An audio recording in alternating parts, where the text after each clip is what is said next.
Selamat siang Bapak, Ibu, dan Saudara-saudari yang terkasih dalam Tuhan. Selamat datang dalam perayaan Ekaristi Misa Kudus berbahasa Mandarin pada siang hari ini.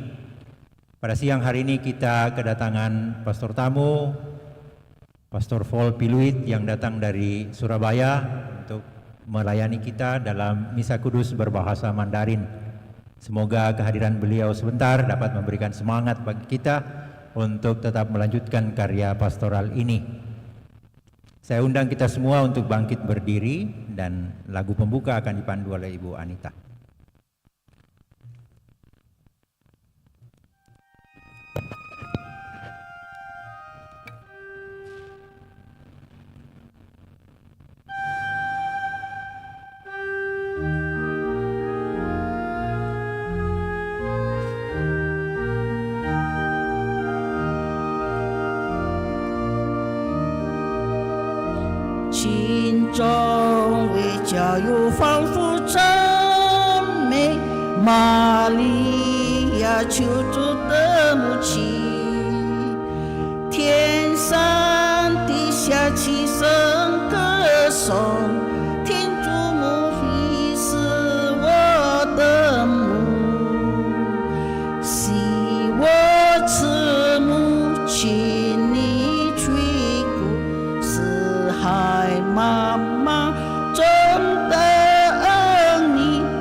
我们今天弥撒的意向，我们为intensi misa kita berdoa untuk ulang tahun perkawinan ke-6 Ananda, Felix, dan Jessica, putra-putri dari Bapak Jefferson dan Ibu Selin.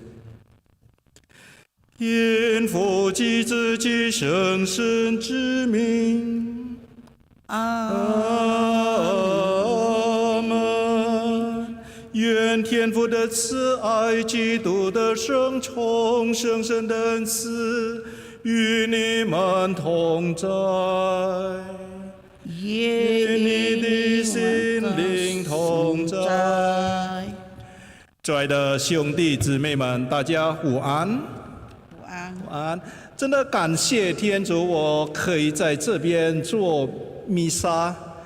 哇，好美的、漂亮的教堂，新的教堂。我们今天是进入常年期的30主日，在今天的主日的福音给我们介绍一个耶利哥的瞎子的故事。现在我们在天主前，我们承认我们是罪人，我们恳求天主的宽赦。我向全能的天主和各位教友承认我是言行为善的过失，我罪，我的重罪。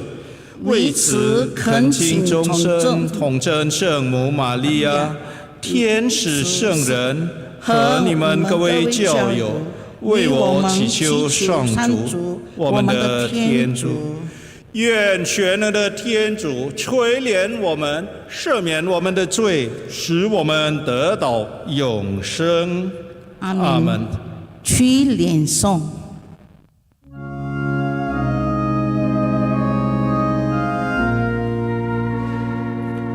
圣主，求你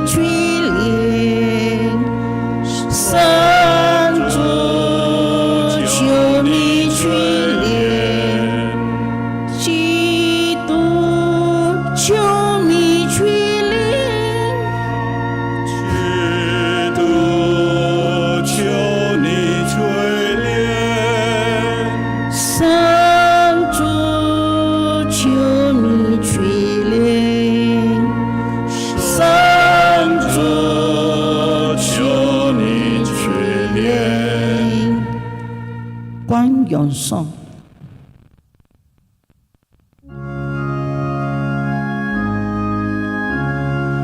天主在天受光荣，主爱的人在世享平安。主天主，天上的君王，全能的天主圣父，我们为了你无上的光荣，赞美你，称颂你，朝拜你，信仰你，感谢你。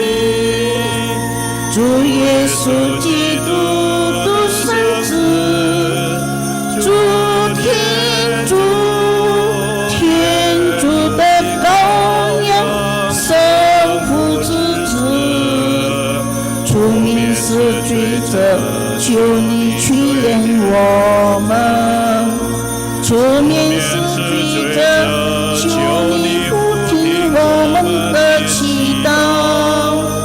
作在圣父之佑者，求你取怜我们，因为只有你是神的，只有你是主，只有你是至高无上的耶稣基督，你和圣同享天主圣父的光荣。阿门。请大家祈祷。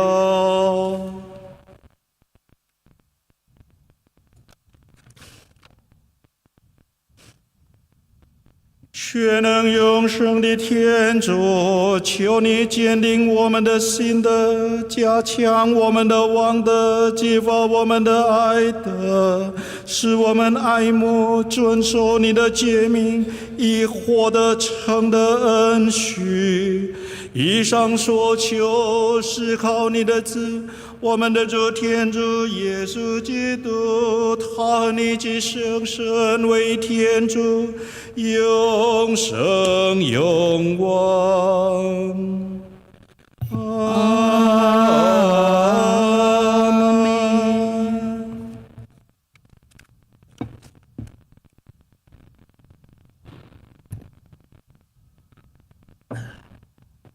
恭读耶肋米亚先知书。上主这样说：你们因为雅各欢呼，向为首的民族何在？传扬称赞说，上主救了他的百姓以色列的移民。请看，我从北方领他们回来，从大地的尽头召集他们，其中有瞎眼的和跛脚的，有孕妇和产妇，都要成群结队回到这里来。他们一路哭着回来，我领会他们，我要带他们经过溪水旁，因为我是以色列的父亲，厄弗拉是我的长子。以上是天主的圣训。感谢天主。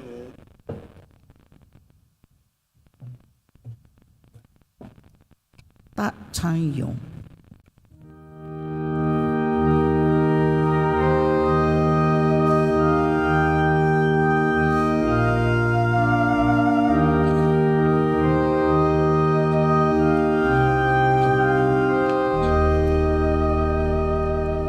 上主为我们行了奇迹，我们都满心欢喜。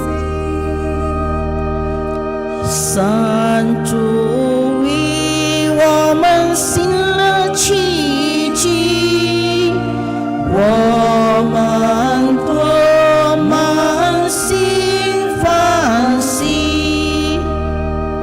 上主率领妇女回到西安，我们仿佛身在们中，那时我们满心欢乐，我们应喊高歌。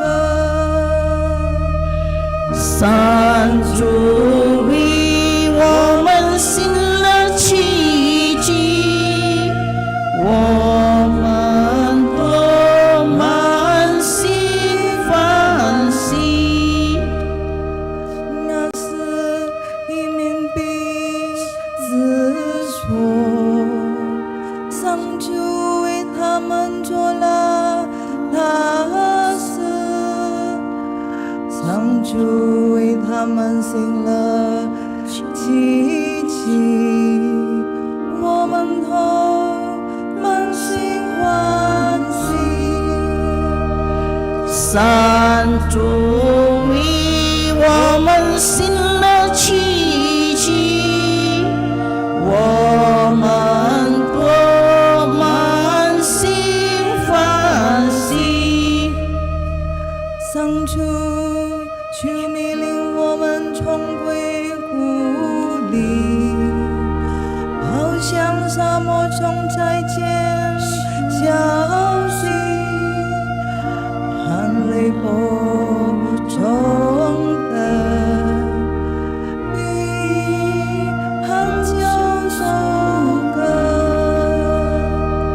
上主为我们行了奇迹，我们多满心欢喜。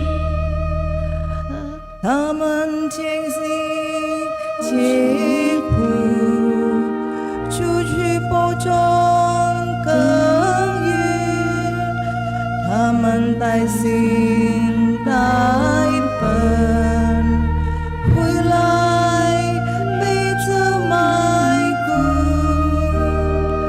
上主为我们行了奇迹，我们多满心欢喜。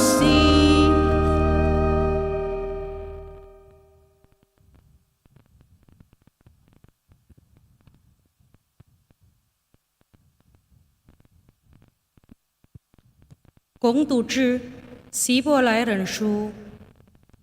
事实上，每位大司祭都是从人当中选出来的，奉派为人执行有关天主的事，就是为奉献公物和赎罪的祭品。他能同情无知和迷途的人，因为他自己也为弱点所困，因此他怎样为人民奉献赎罪祭，也该同样为自己的罪献祭。谁也不可自己擅取这个尊位，而该蒙天主召选，如同亚郎一样。同样，基督也没有自己争取做大司祭的尊荣，而是对他说过：“你是我的儿子，我今天生了你的哪一位光荣了他。”他又在另一处说过：“你按照摩基色德的品位，永远做司祭。”以上是天主的圣训。感谢天主。请起立，福音全方父。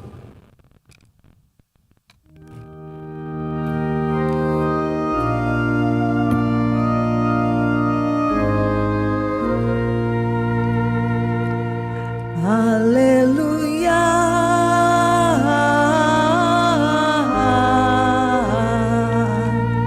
哈利路亚，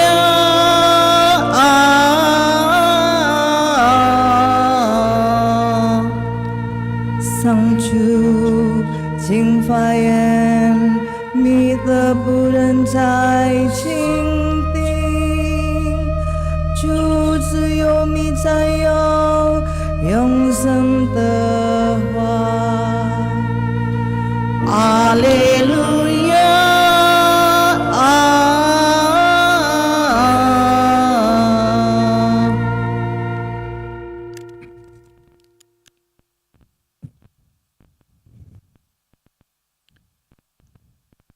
愿主与你们同在。也与你的心灵同在。恭读圣马尔谷福音。主，愿光荣归于你。当耶稣和他的门徒及一大群人从耶利哥出来的时候，有一个瞎子坐在路旁讨饭，他就是提买的儿子巴尔提买。他一听说那是拿撒勒人耶稣，就喊叫说：“耶稣，大卫之子，可怜我吧！”许多人责斥他，叫他不要作声，他却更大声喊叫说：“大卫之子，可怜我吧！”耶稣就站住说：“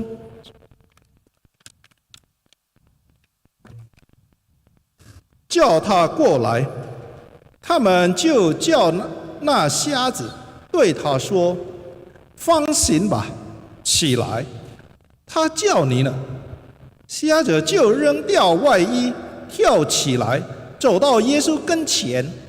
耶稣对他说：“你要我为你做什么？”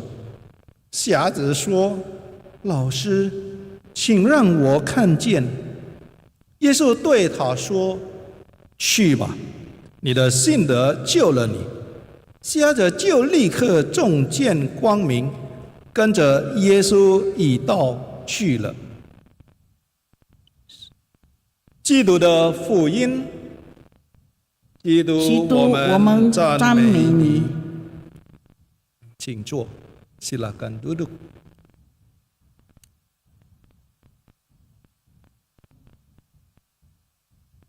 亲爱的兄弟姐妹们，首先你们不要担心，因为我还是周神父，还是之前的周神父一样的，就是我的讲道不那么长，不那么久，ya. Jadi Anda jangan khawatir, saya masih seperti Romo Vol yang dulu, homilinya tidak panjang, ya, 所以不那么长，呀，你们不要担心，呀，因为我知道，如果教友们，如果神父啊，你的讲道越短越好，啊，呀，通常是这样的啊，神父啊，你的讲道越短越好啊，神父啊，你刚才的讲道的非常非常好，是吗？刚才我说什么呢？哇，我忘记了，神父啊。好的，亲爱的兄弟姊妹们，眼睛是人最重要的器官之一啊，眼睛呀。所以呢，因为为什么呢？透过眼睛，我们人类呢，可以看到和区别事物。哦，因为我有眼睛，现在我可以看，哇，好漂亮的美女，哇，好帅的帅哥，对不对？哦，现在我可以看到，哦，有蓝色的，有黄色的，等等，因为我们有眼睛，所以这个很重要的呀。哦，现在因为我有眼睛，所以我可以看得到哦，谁那个献弥撒在前面了，献弥撒好帅的神父，是不是？明白吗？Karena mata sehingga Anda bisa melihat siapa itu yang di depan memimpin misa, kok ada orang ganteng 呀，所以呢，这个是很重要的，眼睛很重要的。所以呢，在福音给我们介绍一个耶利哥的瞎子的故事，还记得吗？是谁？刚才那个是谁？耶利哥的瞎子的名字是谁？啊？巴尔提买呀，Bartimeus， 巴尔提买呀。所以这是一个不是只有有瞎子的人，但但是这个是很丰富的意义，这是一个祈祷的故事，这个一个信仰的故事，这个也是准备好追随耶稣的故事。所以福音作者介绍给我们，提买的儿子巴尔提买，一位瞎子坐在路旁祈求喊叫耶稣。他祈求耶稣有一个祈求是什么呢？因为他听到耶稣来的时候，然后他听了，耶稣拿撒勒人吗？是的。然后他喊叫，耶稣基督大卫之子，可怜我吧。你看，我们可以看，如果我们有跟天主见面了，我们首先有接近的心理。所以巴尔的买说，大卫之子，可怜我吧。每个主日天我们来这边参加弥撒，是不是？你们参加弥撒吗？每个主日天setiap minggu datang misa? Ya， 神父，如果我可以早一点起床，我再去，哇，完蛋！每个主日天我们来这边参加弥撒，我们跟天主要见面，所以我们的天主教的礼仪那么安排好了。首先你们来的时候参加弥撒的礼仪，你做什么呢？因父及子及圣神之名，然后愿天父的在等等，然后首先说什么？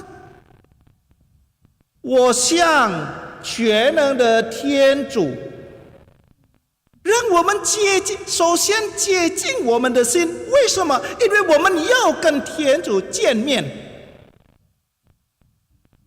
这个是一样，巴尔提买也是一样。然后呢，这是一个当在那一代的那的时代，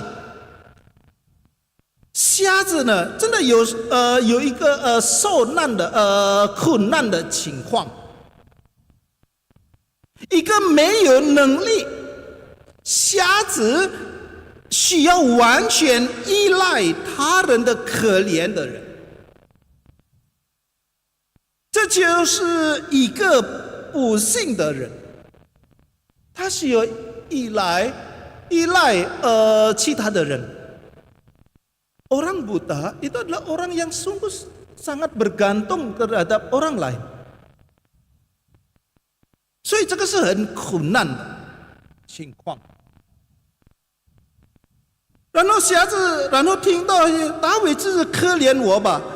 他有理由这样叫，因为为什么呢？耶稣是充满慈悲的默西亚，他相信耶稣可以让他可以看，这就是信仰。信仰 iman ini adalah iman， 信仰。如果他没有信仰，如果他听到巴尔提买听到耶稣要来，他没有什么做。但是因为他有信仰，他喊叫耶稣大卫之子，可怜我吧。然后呢，人们指责他，让他住嘴，不要打扰耶稣，不要大声。嘿，嘘，你不要打扰耶稣啊！你不要喊叫，嘘。但是他做什么？虽然有人指责他，但是他继续喊叫：“大卫之子，可怜我吧！”亲爱兄弟姐妹，这种情形的，使他成为我们虔诚祈祷的榜样，坚持不断的祈祷，越是有困难越执着。所以，然后耶稣问这个瞎子：“你要我为你做什么？你要我为你做什么？”然后他什么呢？他什么呼求呢？主啊，让我能看见。很简单的祈求，不长的祈求，对我来说是个非常好的祈祷。很简单，不要长，很简单。主啊，让我能看见。亲爱的兄弟姊妹们，在我们我是你们当祈祷的时候，我们通常也是呼求天主，主啊，请给我这样，是不是？很多事情我们祈求天主，但是是不是让我们可以简单一点？主啊，请帮我给这样就好。主啊，我感谢你，因为你的慈爱。主啊，现在我要祈求你，让我的孩子的那个读书很顺利吧，因为很长，因为我现在还有两个其他的孩子，他们也是很困难。主啊，我巴拉巴拉巴拉巴拉巴拉那么长，但是从8.2T买，我们现在可以学习很简单的。为什么呢？因为我们相信天主已经知道我们有什么困难，不要说明，不要叫天主，jangan menjadi dosen bagi Allah， 叫他，主啊，你看我现在有3个孩子，现在第一就是高中2，第二国中1等等，天主回答你，我已经知道了，是不是？对啊，所以送白地买很简单的，让我可以看见。他的请求非常明确，非常强烈，简单。然后什么呢？耶稣就对他说：“去吧，你的信德救了你。”亲爱的兄弟姐妹们，在这里呢，耶稣在非常强调救赎的条件，就是信仰。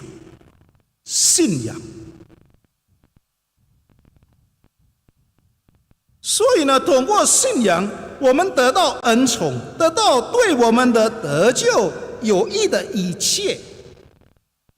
瞎子有信仰，所以这信仰救了他，因为有信仰。所以呢，当我们面临困境的时候，我们也是应该知道我们需要去哪里，找谁。不要，如果我们面对的困难，不要找什么挂名啦，是不是？不要找orang pintar，jangan cari orang pintar。我们因为我们有信仰，我们知道要找谁，就是找耶稣。找耶稣，我们应该也是祈祷，跟耶稣祈祷，坚韧不拔、执着的祈祷，满怀信心的祈祷他，祈求他的同情。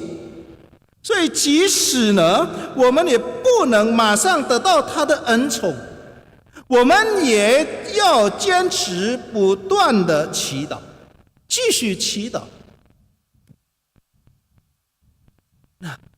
因为我们通常是好像主啊，你需要聆听我的祈祷，我的祈求哦。如果你没有聆听我的祈求，我现在生气啊！我现在不要去教堂朝拜你。不是，相信吧，耶稣还是天主知道最好的，对我们最好的是什么，他应该要给的。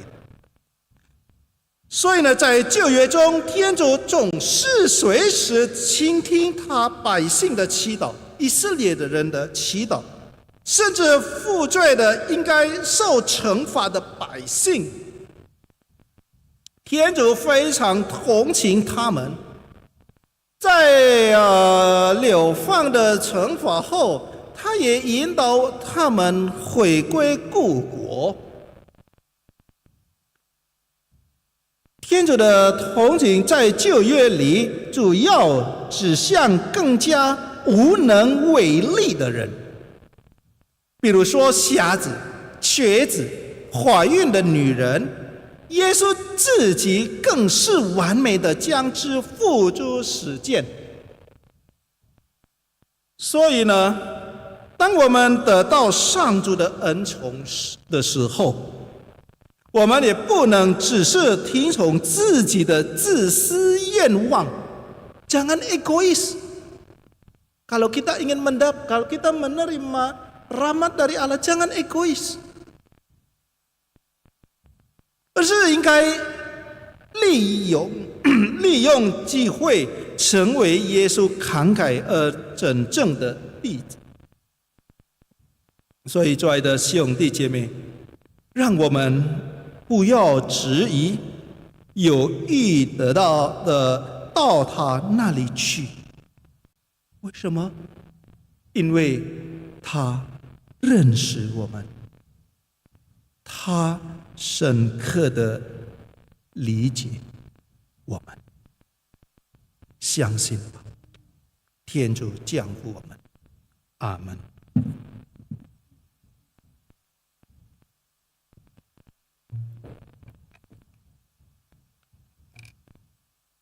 心经请起立。我信全能的天主父，天地万物的创造者，我信父的唯一子，我们的主耶稣基督。我信他因圣神降临，如同这玛利亚诞生。我信他在彼拉多这正直闷难，被钉在十字架上，死而安葬。我信他下降阴府，第三日从死者中复活。我信他升了天，坐在全能天主父的右边。我信他要从天降来，审判生者死者。我信圣神，我信圣而共教会，诸圣的相通。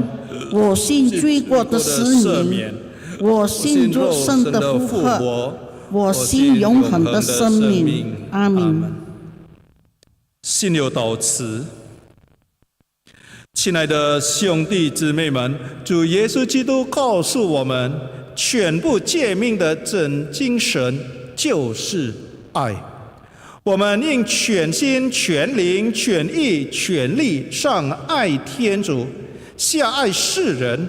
现在，我们怀着一颗爱心一起祈祷。请为教会中所有牧灵人员祈祷，求主恩赐他们恒心，使他们不但保持原有的热心，而且更进一步，是化耶稣做人灵的赏目，我们同声祈祷。求主俯听我们。请为我们的总统祈祷，求主富有他身心砍柴，处事顺遂，继续为人民谋求福利，建设康乐的社会。我们同声祈祷。求主俯听我们。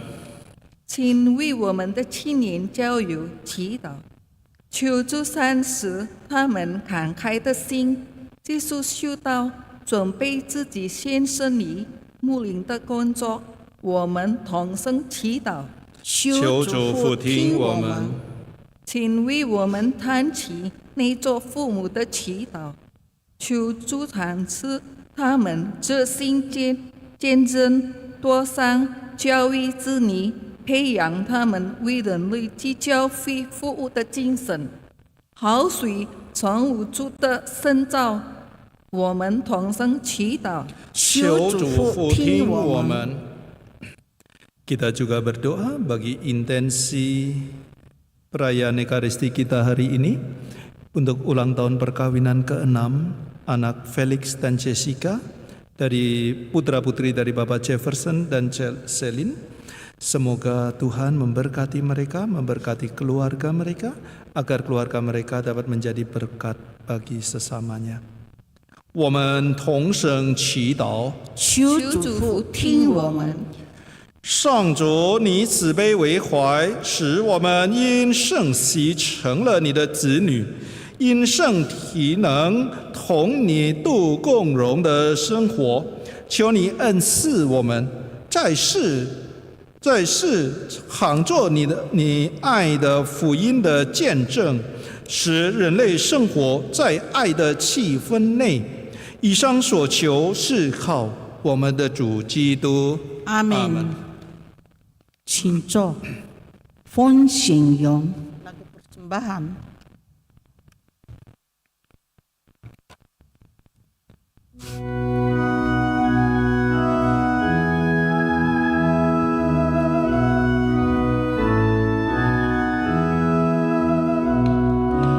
我们携带奉献礼品，面饼及那葡萄酒，象征着我们的牺牲，在耶稣深爱中接纳吧我的父，你将知名的奉献，让团结在一起，真心跟随主耶稣。上主温柔的天主，你赐给我们喜乐，我们赞美你，我们将大地和人类劳苦的果实奉献给你，所成为。虽然我们献的牺牲，你不衡量其意义，因此我们结合一起，在耶稣深爱中接纳吧我的父，你将知名的奉献，让团结在一起，真心跟随主耶稣。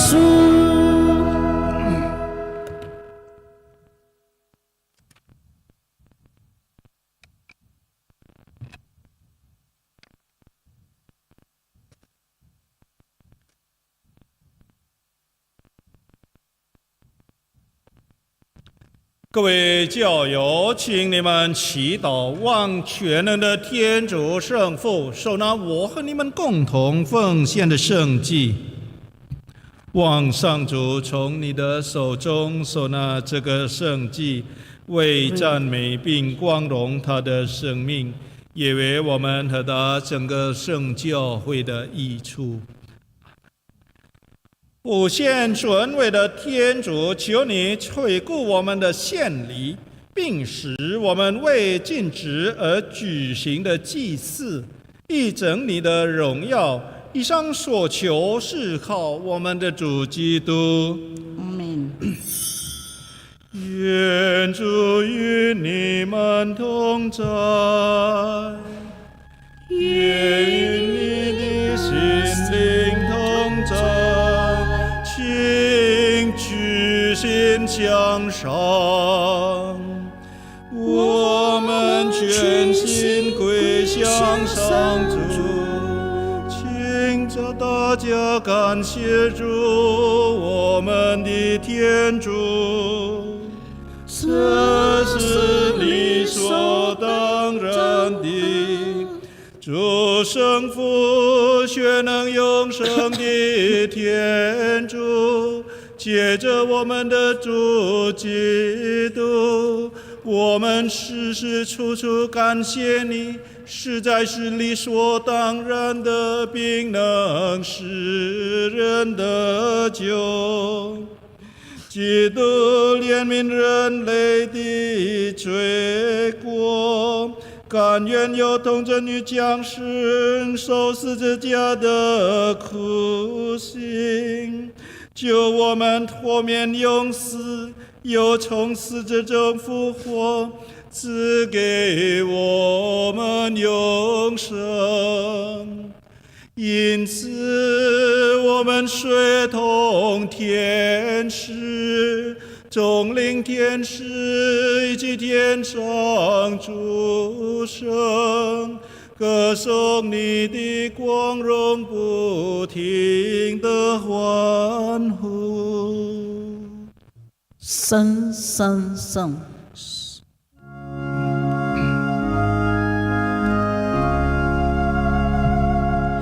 圣圣圣，三主万有的主，你的光荣充满天地，仿佛之神响彻云霄，奉主名而来的单手赞美，仿佛之神响彻云霄，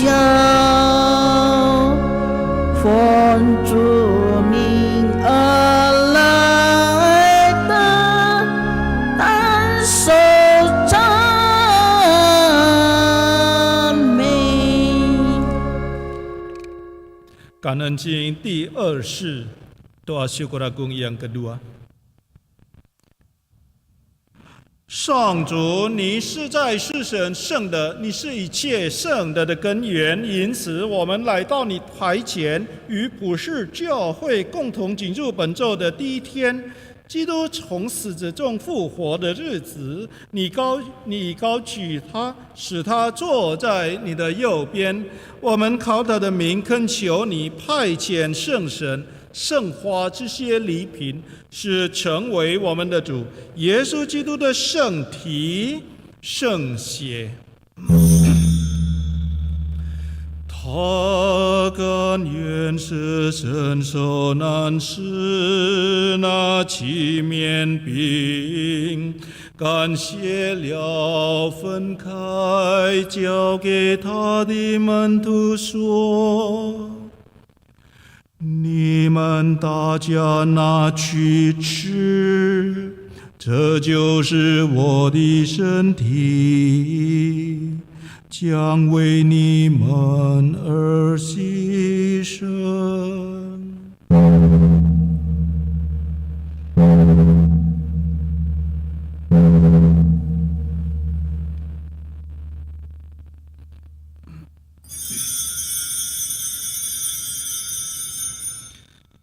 晚餐后，他我同样拿起杯来，又感谢了，交给他的门徒说：你们大家拿去喝，这一杯就是我的血，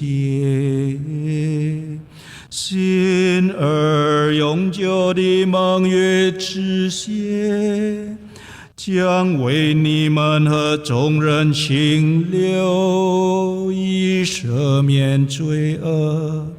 你们要这样做，来纪念我。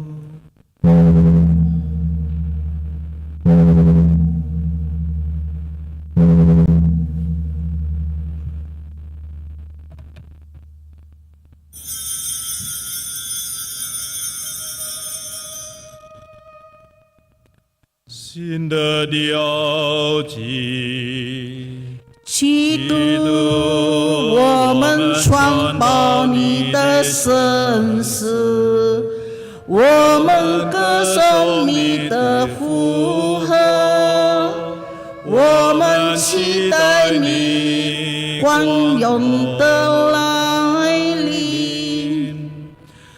上主，因此我们纪念基督的圣死与复活，向你奉献生命之粮、救恩之杯，感谢你使我们的在你台前侍奉你。我们恳求你使我们分享基督的圣体圣血，并因圣神合而为一。上主，求你垂念普世的教会，使你的子民协同我们的教宗方几个，我们的宗主教方几个，与所有主教以及全体圣职人员都在爱德中热取完善。求你垂念怀着复活的希望而安息的兄弟姊妹，并求你垂念我们的祖先和所有去世的人，使他们想见你光辉的圣容。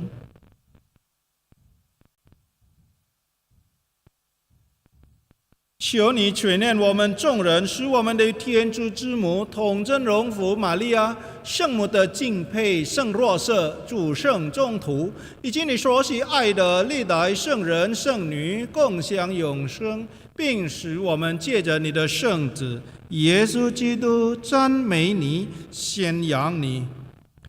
全能的天主圣父，一切崇敬和荣耀，借着基督，协同基督，在基督内，并联合圣神，都归于你，直到永远。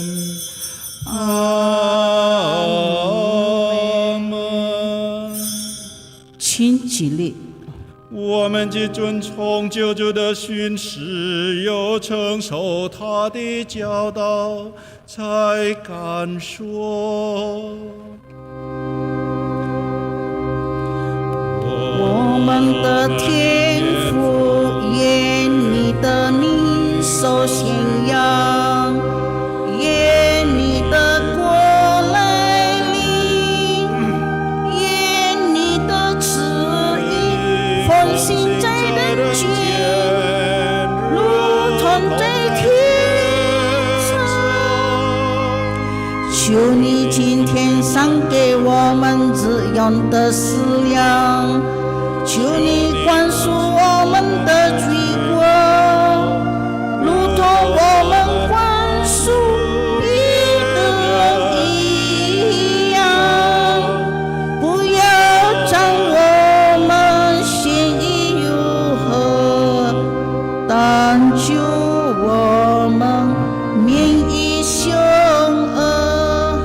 上主，求你从一切灾祸中拯救我们，恩赐我们的世代的享平安。更求你大发慈悲，保佑我们脱免罪恶，并在一切困扰中获得安全，使我们虔诚期待永生的幸福和救主耶稣的来临。天下万国不是权威，一切荣耀永归于你。主耶稣基督，你曾对众徒们说：“我将平安留给你们，将我的平安赏给你们。求你不要看我们的罪过，但看你教会的信德，并按照你的圣意，使教会安定团结。你是天主，永生永望。阿门。愿主的平安常与你们同在。也与你的心灵同在。请大家互助平安。祝你平安。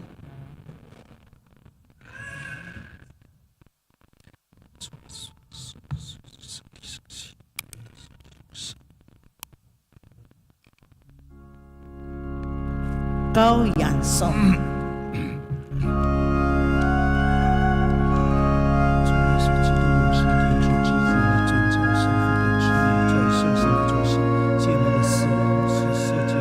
出名死去的天主羔羊，求你去怜我们。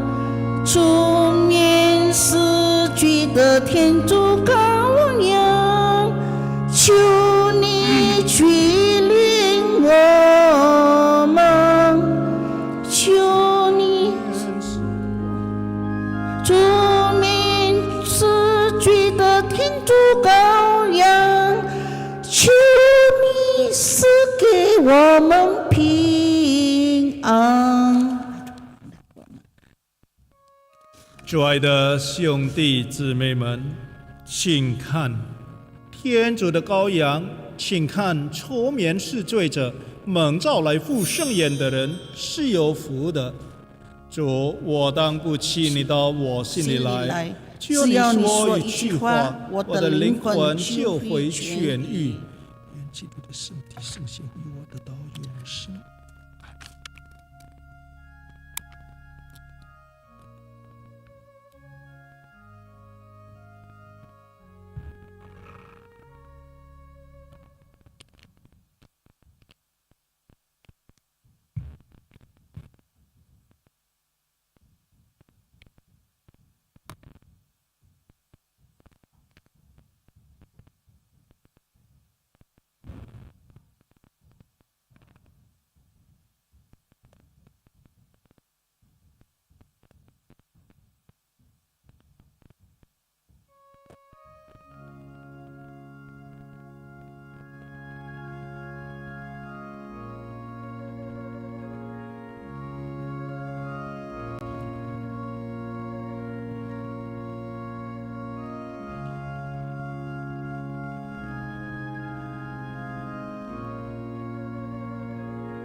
林祖荣，在基督的爱内。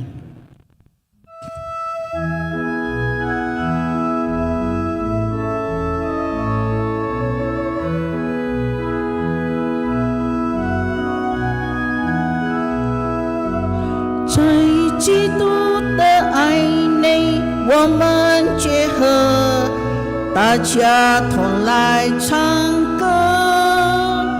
在基督的爱内，我们欢喜，高声同唱基督的胜利，给我们的兄弟姐妹带来无穷的喜乐，因着基督我们合一，永远不会再分离。在基督的爱内，我们结合，大家同来唱歌。在基督的爱内，我们欢喜，高声同唱基督的胜利。世上艰难人的难免，我们彼此要分担，只要同心同意合作，就是天主的好儿女。在基督的爱内，我们结合，大家同来唱歌。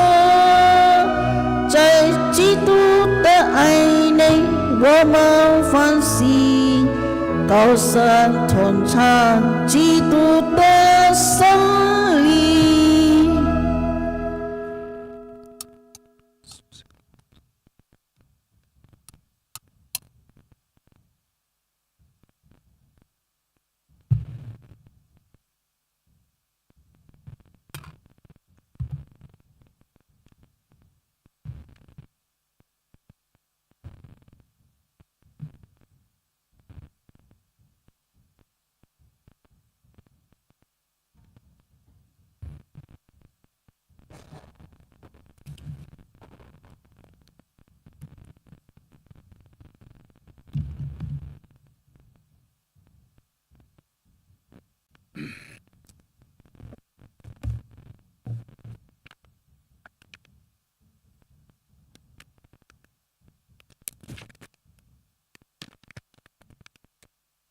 请大家祈祷。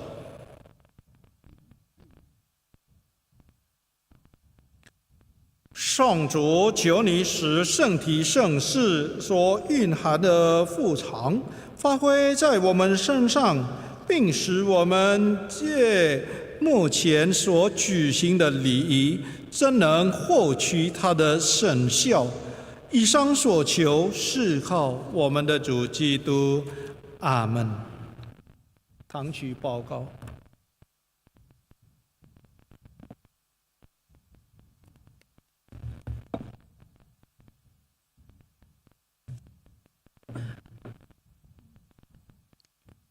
Romo Vol yang kami hormati, Bapak Ibu dan saudari-saudara yang terkasih dalam Tuhan. Pertama-tama, selamat siang dan selamat datang dalam perayaan Ekaristi ini. Kita bersyukur bahwa Romo Vol bersedia untuk memimpin perayaan Ekaristi pada siang hari ini. Ketika saya menghubungi beliau, saya kira beliau sudah lupa dengan saya. Perkenalan kami pertama itu pada pertemuan nasional kelompok Misa Kudus berbahasa Mandarin di Medan. Jadi cukup jauh dan selanjutnya kami sering berkomunikasi. Tetapi beliau karena penugasan dari kongregasi CDD, beliau ke Taiwan, jadi saya agak kurang komunikasi lagi. Tetapi ketika bertemu dengan beliau dalam komunikasi per WA dan beliau antusias untuk menyanggupi datang ke Makassar merayakan perayaan Ekaristi pada siang hari ini. Perayaan Ekaristi pada siang hari ini sedikit istimewa. Mengapa? Karena ini dirangkaikan dengan hari ulang tahun Paroki Kristus Raja Andalas dan juga Pesta Pelindung Paroki Kristus Raja Andalas. Kalau kita merujuk ke sejarah paroki ini, misa pertama kali dipersembahkan pada Pesta Kristus Raja yang dulunya jatuh pada akhir bulan Oktober sebelum diubah oleh Sri Paus menjadi Pesta Kristus Raja Semesta Alam yang jatuhnya adalah pada minggu terakhir sebelum masa Advent dimulai. Jadi pertama kali Pesta Kristus Raja itu berlangsung pada bulan Oktober minggu terakhir, dan itu menurut catatan di buku register adalah tanggal 29 Oktober tahun 1939. Itulah misa perdana yang dipersembahkan oleh Pastor Jan van den Ehrenbem atau biasa kita kenal dengan Pastor Yahya Arifin, CICM. Dia mempersembahkan misa dan sekaligus membaptis 3 orang baptisan yang pertama. Ibu Yosefin tercatat sebagai yang pertama dalam buku register. Jadi kita hanya terpaut 2 hari dari tanggal itu. Sekarang tanggal 27 Oktober dan misa pertama dipersembahkan tanggal 29 Oktober. Oleh karena itu istimewa, terima kasih Romo Vol bersedia bersama dengan kami. Dan dirangkaikan dengan itu, maka sebentar malam kita akan mengadakan seminar yang bertopik Bunda Maria dalam tradisi Gereja Katolik Tiongkok. Jadi kita mau mencoba untuk menggali bagaimana peran Bunda Maria dalam perjalanan Gereja Katolik di Tiongkok dan juga tersebar kemana-mana sampai ke sini. Karena Pastor Jan van den Ehrenbem datang dari Keuskupan Jehol di Mongolia dalam. Waktu dia tiba di sini, dia datang langsung. Sehingga beliau menjadi pionir untuk misa yang dipersembahkan khusus untuk mereka yang berlatar belakang bahasa dan budaya Tionghoa. Jadi Gereja Kristus Raja Andalas ini adalah gereja satu-satunya yang berdiri sebagai paroki kategorial pertama kali, sebagai stasi dan paroki kategorial sebelum dia berubah menjadi paroki teritorial, sama seperti paroki-paroki yang lain yang ada di Keuskupan Agung Makassar. Jadi hanya paroki Kristus Raja Andalas yang memulai perjalanan parokinya dari pelayanan kategorial, yaitu melayani seluruh umat yang berbahasa dan berbudaya Tionghoa di kota Makassar. Jadi seperti itu sejarahnya. Maka hari ini sungguh istimewa buat kita. Nah, kami merencanakan ke depan pada tahun 2025, kami sudah punya beberapa program yang akan dilaksanakan dan tentu saja mengharapkan partisipasi, dukungan dari Bapak Ibu, terutama juga dari rekan-rekan muda yang bisa menjadi penerus. Jadi kami sudah merencanakan bersama dengan pastor paroki untuk bertemu dengan Bapak Uskup Monsignor Franciscus Nipa untuk membicarakan bagaimana keberlanjutan dari pelayanan pastoral ini. Karena harapan beliau juga sewaktu beliau masih menjadi uskup koadjutor bahwa kegiatan-kegiatan kategorial yang bersifat pelayanan yang karakteristik itu baik juga dikembangkan. Saat ini keuskupan punya pelayanan misa kudus berbahasa Inggris yang berlangsung setiap minggu di paroki katedral, dan harapan beliau bahwa di Andalas juga tetap dilanjutkan, tetap dikembangkan misa kudus berbahasa Mandarin. Dan memang pada tahun depan kami merencanakan untuk melaksanakan 6 kali perayaan Ekaristi, karena sekarang sudah tersedia imam yaitu Pastor Oslan Lewi yang bisa mendampingi kita. Kemudian juga sudah ada persetujuan dari Pastor Rusdin Ugiwan, Pastor Vikaris dari katedral yang juga bersedia membantu untuk pelayanan misa kudus berbahasa Mandarin. Dan juga kami mencoba untuk melakukan kontak dan juga pembicaraan dengan sekolah-sekolah yang melaksanakan pelajaran bahasa Mandarin dan juga akan memberikan dukungan. dari Raja Wali, mereka sudah setuju pada prinsipnya, tetapi mereka belum dapat membantu kita pada perayaan Ekaristi kali ini karena terjadi pergantian kepala-kepala sekolah. Jadi kita masih harus membicarakan dengan kepala sekolah yang baru. Tetapi puji Tuhan bahwa Suster Christine yang biasa membantu kita di sini untuk menjadi menjadi pembagi komuni, menjadi ketua yayasan. Jadi kita punya komunikasi yang baik dengan beliau dan beliau menyatakan persetujuannya. Tinggal dikomunikasikan dengan kepala-kepala sekolah. Sekali lagi terima kasih untuk perhatian kita semua dan dukungan kita. Untuk misa pada tahun 2025 kita merencanakan pada bulan Februari. Nanti akan ada pengumuman lebih lanjut melalui leaflet yang akan disebarkan di masing-masing paroki yang ada di Kevikepan Makassar.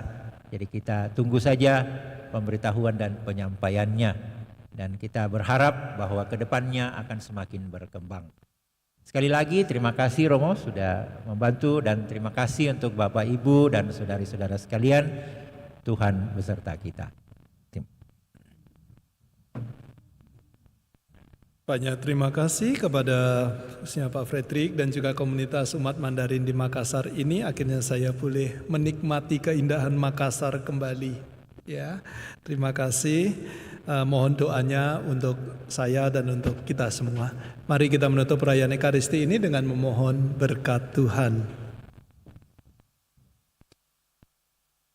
愿主与你们同在，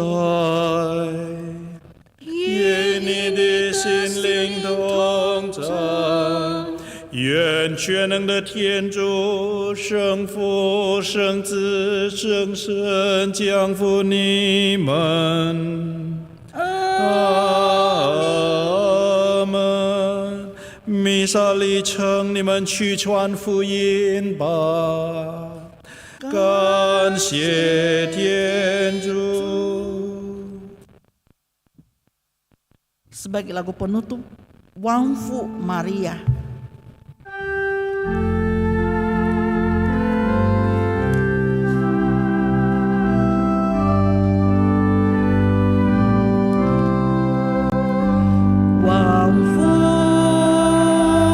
Maria， 满配天主的圣宠，你是基督之母，请为我等传求。王父玛利亚，你是神教会之后，保佑我的真的，请求你子耶稣。王父玛利亚，你是天地的母。